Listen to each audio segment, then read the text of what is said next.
Assessment online. Good day, Ma'am Helen Gahom. So our topic is about what is the purpose of classroom assessment. So before we proceed, let me first introduce my group mates. So my name is Alicia C. Lopez, and my group mates are Idijin Ibao, Cherry Mortalia, and Jolivin Ibanez. So what is the purpose of classroom assessment? So before we tackle assessments work best when its purpose is clear. Without clear purpose, it's difficult to design or plan assessment effectively and efficiently. So first, we define what is assessment. Assessment is the process of gathering and organizing information from multiple sources about students. In short, assessment is project, portfolios, tests, and essays. So, type of assessment. There are three types of assessment. First, diagnostic, which is help us gain a baseline understanding. Formative is an on-the-go assessment. Then summative, the end of learning assessment. Then, what is classroom assessment? Classroom assessment, it is a process of gathering evidence of what a learner knows, understand, and able to do. Classroom assessment include formative and summative assessments. So formative assessment is the ongoing process to provide learners with immediate feedback and how will they learn. Summative, which is used to measure whether learners have met the concept of performance and standards. So what is the general purpose of classroom assessment? It is classified into three.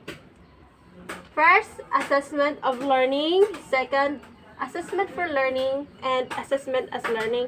My topic is assessment of learning.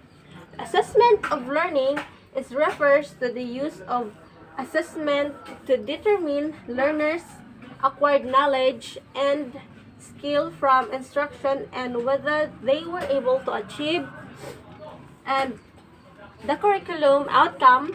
It is generally summative in nature.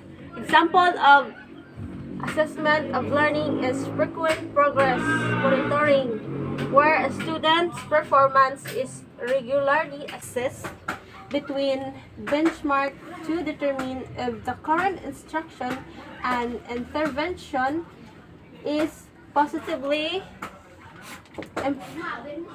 impacting students' achievements or if adjustment need to be implemented.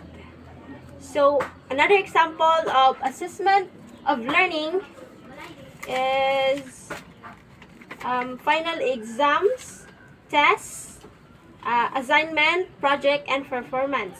It means to determine a student mastery and understanding of information skill, concept, and processes. So that's all my topics. So the assessment of learning will be tackled by Idijin Ibao, and the assessment as learning will be tackled by Cherry Mortalia.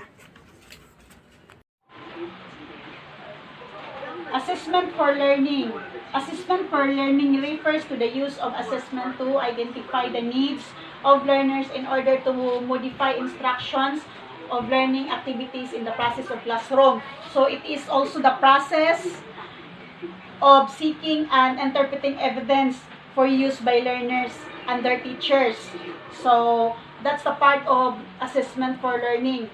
And then there are examples of assessment for learning like collecting information, strategic use of questioning, giving feedback, introducing peer and self-assessment.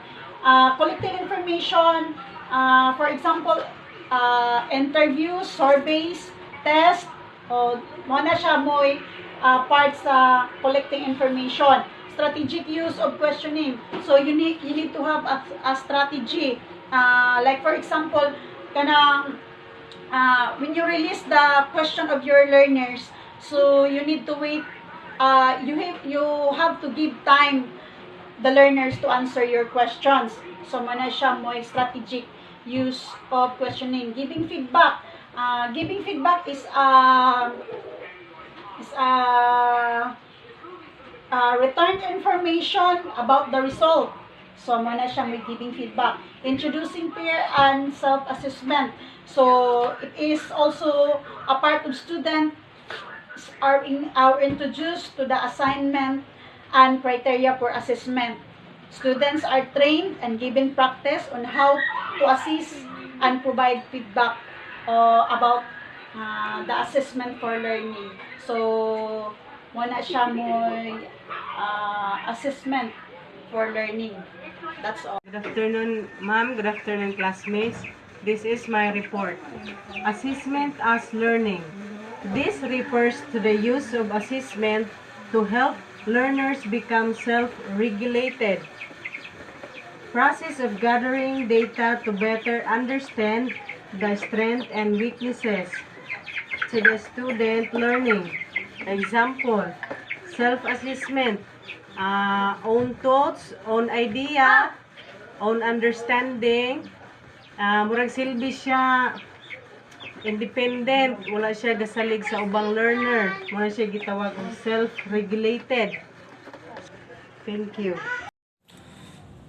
Hey ma'am, I am Jolavin Molina Ibanez, BSB 3rd Year College, Batch 5. So at this time, I will tackle about the rules of classroom assessment and the teaching learning process. So based on the Google of what I've searched, so here it is. Assessment should integrate reading, learning, and motivation for the students. Well-designed assessment methods provides valuable information about students' learning. Then we have the rules. So then we have the following rules of classroom assessment and the teaching learning process. So first we have the formative. So formative, based on the Google of web search, teachers using evidence about learners know and can do, inform and improve their teaching. Or sa Tagalog, mapaghugis. Because they want to acquire information on the current status and level of learners' knowledge and skills or competences. Then we have the second is diagnostic. So diagnostic, based on the Google, a form of free assessment that allows a teacher to determine students' individual strengths, weaknesses, knowledge, skills prior to instruction. Or in Tagalog, timailhan ang diagnostic because to identify specific learners' weaknesses or difficulties that may affect their achievements of the intended learning outcomes. Then we have the evaluative. So meaning evaluative, teachers conduct assessment to measure learners' performance or achievements for the purposes of making judgments or grading a particular. So meaning masuri or matinding pagsusuri ang himuon sa teachers to improve the ability of their students. Then we have a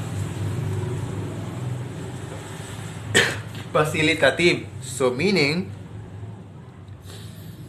classroom assessment may affect students' learning on the part of teachers' assessment. For learning provides information on students' learning and achievements that teachers can use to improve instruction and the learning experience of learners. So meaning, kinalan siya pagsulong or forward ang himuon sa teachers to improve the learners outcomes of the students. So kinalan siya ang teacher nga yang i-forward yang way sa pag-teach to improve the knowledge of their students. Then we have the motivation. So motivation, base of the book is classroom assessment can serve as mechanism for learners to be motivated and engage in learning and achievements in the classrooms. Meaning, in Tagalog, pag-udyok or kinanglan siya or kinanglan jud ang teacher nga i-motivate niyang students to improve their knowledge and skill or abilities. Then we have the learning targets.